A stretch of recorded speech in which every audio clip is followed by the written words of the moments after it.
So students, let us continue the topic of the variation of atomic radii along a period.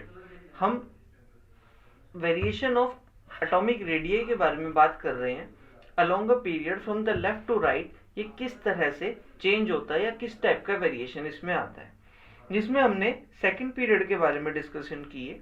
तो इन a second period या फिर हम किसी भी period के बारे में अगर हम अलोंग अ पीरियड हमने देखा कि जो हमारी वेरिएशन है here decrease of the atomic radii along a period. It means when we go from left to right, जब हम लेफ्ट टू राइट मूव कर रहे हैं, left to right in a period, एक पीरियड में, तो हमारा एटॉमिक रेडियाई जो है, एटॉमिक रेडियाई वो डिक्रीज होता है. It decreases.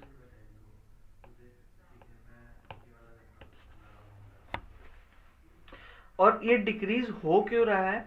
It is decreasing by the increase in the nuclear charge, because यहाँ पर न्यूक्लियर चार्ज का इंक्रीमेंट हो रहा है.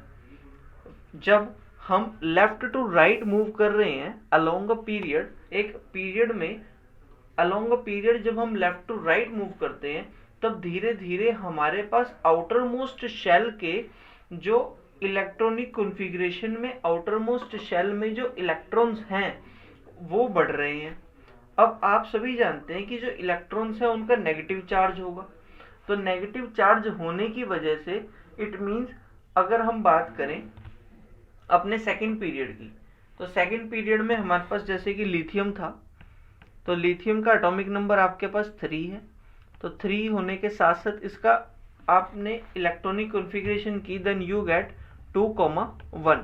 इट मीन्स इसके आउटर मोस्ट शेल में एक इलेक्ट्रॉन होगा. देन अगर हम इसको डायग्राम बनाते हैं, तो we have a nucleus and the first K shell, then we have a M shell. K shell में हमारे पास 2 इलेक्ट्रॉन्स आए और एम शेल में हमारे पास एक ही इलेक्ट्रॉन आया. तो इस एक इलेक्ट्रॉन की इस न्यूक्लियस के साथ जो डिस्टेंस होगी, it is a atomic radii of lithium, वो लिथियम का एटॉमिक रेडियाई होगा. Similarly we have the next member, lithium से नेक्स्ट मेंबर हमारे पास है बेरिलियम. अगर हम बेरिलियम के बारे में बात करते हैं तो बेरिलियम का एटॉमिक नंबर 4 है. Then electronic configuration 2,2. हियर हमारे पास यहाँ पर भी शेल जो होंगी वो कितनी होंगी? 2 ही शेल्स होंगी, K shell and L shell. और एल शेल में नंबर ऑफ इलेक्ट्रॉन्स बढ़ गए. It means we have now 2 electrons in the valence shell. अब नंबर ऑफ इलेक्ट्रॉन्स बढ़ रहे हैं, लेकिन हमारा जो बीच में न्यूक्लियस है, तो न्यूक्लियस के पास जो पॉजिटिव चार्ज है वो सेम है. So we can say that कि हमारे पास अट्रैक्शन जो है, अट्रैक्शन बिटवीन जो electrons and positively charged nucleus,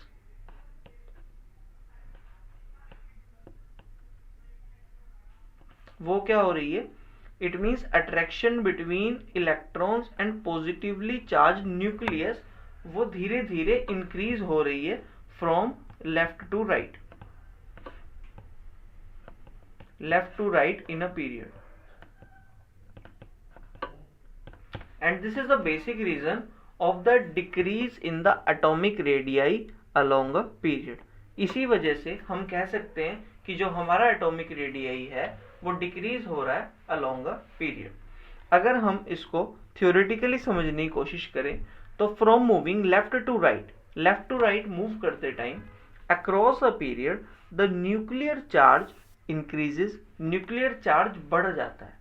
nuclear charge बढ़ रहा है progressively by 1 unit, but the additional electron goes to the same shell. लेकिन जो हमारा एडिशनल इलेक्ट्रॉन है वो उसी सेम शेल में प्रेजेंट रह रहा है. एज अ रिजल्ट, इसी वजह से the electrons are pulled closer to the nucleus. It means जैसे जैसे हमारा एटॉमिक नंबर बढ़ रहा है तो एटॉमिक नंबर बढ़ने के साथ साथ हमारे पास नंबर ऑफ प्रोटॉन्स बढ़ रहे हैं। नंबर ऑफ प्रोटॉन्स के बढ़ने की वजह से हमारा न्यूक्लियर चार्ज इंक्रीज हो रहा है। अब न्यूक्लियर चार्ज तो इंक्रीज हो रहा है, बट जो हमारे आउटर मोस्ट शेल में जो इलेक्ट्रॉन्स हैं उनकी नंबरिंग भी बढ़ रही है साथ साथ, तो उनके बीच का जो फोर्स ऑफ अट्रैक्शन है वो धीरे धीरे कम हो रहा है, बिकॉज यहाँ पर पॉजिटिवली चार्ज न्यूक्लियस का जो चार्ज होगा वो पॉजिटिव है और इलेक्ट्रॉन्स का चार्ज नेगेटिव है, तो इनके बीच में अट्रैक्शन हो रही है। तो जो इनके बीच की जो अट्रैक्शन है वो क्या कर रहे हैं, उस अट्रैक्शन की वजह से हमारे एटम का साइज डिक्रीज हो रहा है along a period. So this was the basic reason of the decrease in the atomic radii within a period. So we can say that as a result, electrons are pulled closer to the nucleus by the increased nuclear charge. This causes a decrease in the atomic size. इसी वजह से हम कह सकते हैं कि हमारा जो atomic size है वो decrease हो रहा है।